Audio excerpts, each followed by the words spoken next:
nós temos um convidado agora, vamos conversar com o professor de Relações Internacionais, João Estevam.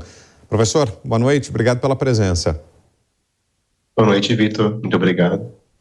Professor, e apesar dessa medida constar na Constituição do país, do Equador, ela nunca tinha sido utilizada, né? O que explica essa decisão do presidente Guilherme Lasso? Foi mesmo uma reação ao impeachment? E será que ele consegue estancar essa ameaça a partir da dissolução do parlamento?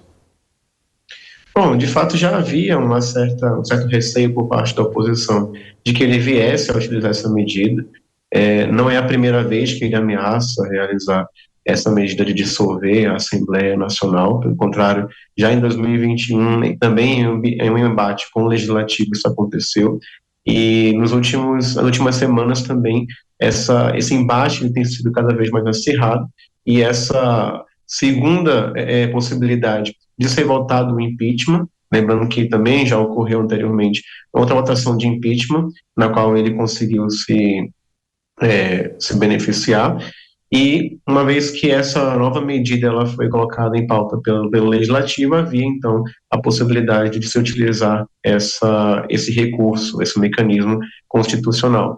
Agora, essa situação, como até já foi salientado na própria reportagem, está ligada a essa crise de segurança que o Estado equatoriano vive, a sociedade equatoriana vive nos últimos anos, desde finais da década passada até os dias de hoje, e que nenhum governo conseguiu resolver ao certo, inclusive na sua população carcerária, e também toda uma série de movimentos sociais que têm sido reativados nos últimos anos, principalmente a CONAI, a Confederação Nacional de Indígenas no Equador, que tem tido um papel fundamental, inclusive já se organizou para a possibilidade de mobilizações políticas ao longo do país. Agora, uma coisa que também é importante é que existe um forte respaldo tanto da polícia quanto das Forças Armadas, o que, por exemplo, inviabiliza ou torna menos viável um desfecho como no caso do Peru, no qual o presidente saiu preso, inclusive. Pois é, a aposta do presidente seria que, com essa nova eleição, houvesse um Congresso mais favorável a ele, é isso, professor? Que houvesse uma nova composição que aí estancasse essa ameaça de impeachment? Muito provavelmente ele deve estar mirando em duas situações. Por um lado, conseguir reformular a Assembleia Nacional, o Congresso, e a partir disso ter uma relação mais favorável. Lembrando que nos últimos anos ele acabou tendo uma grande oposição, tanto por parte dos países do centro, dos partidos, desculpe, do centro, quanto de esquerda, e também até mesmo a própria direita. Então, o governo tem se visto cada vez mais isolado nos últimos anos. Então, me parece que existe esse componente de tentar modificar os atores dentro do Congresso, mas também parece haver uma tentativa de se beneficiar, de inclusive aprovar medidas que sejam mais benéficas para a população, pelo menos no curto prazo, que visem a essa tentativa de estabelecer uma relação menos combativa, né, menos negativa com a população, para conseguir vir a se eleger nessa segunda eleição. Ainda não se sabe exatamente se vai haver se ele vai concorrer ou não ao cargo, mas as medidas que ele adotou, por exemplo, já hoje, inclusive medidas econômicas visando a diminuição de impostos por parte de alguns setores da população, indicam uma tentativa de conseguir elaborar, conseguir desenvolver uma relação mais positiva. Vamos ver se isso vai ser possível. Me parece que é uma situação muito complicada para o Lasso. Pois é, como é que fica o país durante esse período, professor? Porque para nós brasileiros é algo muito inusitado, né? Uma decisão muito forte, né? A dissolução do parlamento, né? A destituição de congressistas que foram eleitos pela população. A nossa legislação brasileira, por exemplo, não prevê isso, né? Não dá essa possibilidade ao presidente da República que dissolva o parlamento, como aconteceu no Equador e como outras legislações, né? Como outras constituições de outros países aqui da América Latina prevêem, né? Aqui no Brasil a gente não tem essa possibilidade constitucional. Então, para nós é muito inusitado tudo isso que está acontecendo. Como é que vai ser esse período? O Equador fica sem um parlamento até que haja essa nova eleição? E como é que funciona politicamente? Como é que passa a ser a atividade política? Queria que o senhor detalhasse isso para a gente, professor.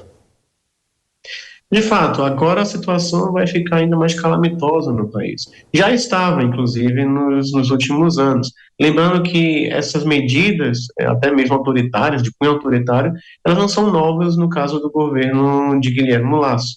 A gente viu, por exemplo, no ano passado, já e até em períodos anteriores, a utilização do mecanismo de estado de emergência, desculpa, de estado de exceção em algumas províncias equatorianas, inclusive com forte intervenção militar.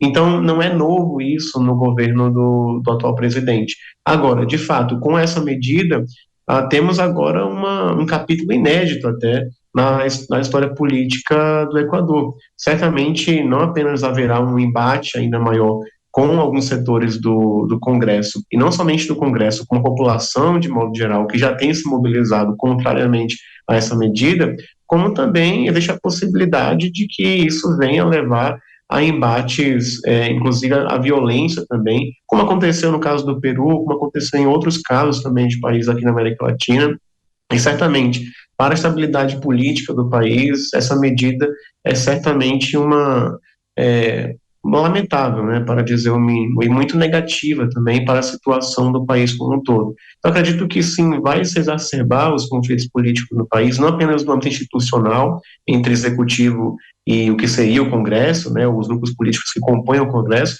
como também, certamente, a gente pode esperar alguns embates da própria população, na sociedade civil e, né, esperamos que não, mas até sendo possível o uso da violência. Isso aí a gente vai ter que esperar nos próximos passos do governo.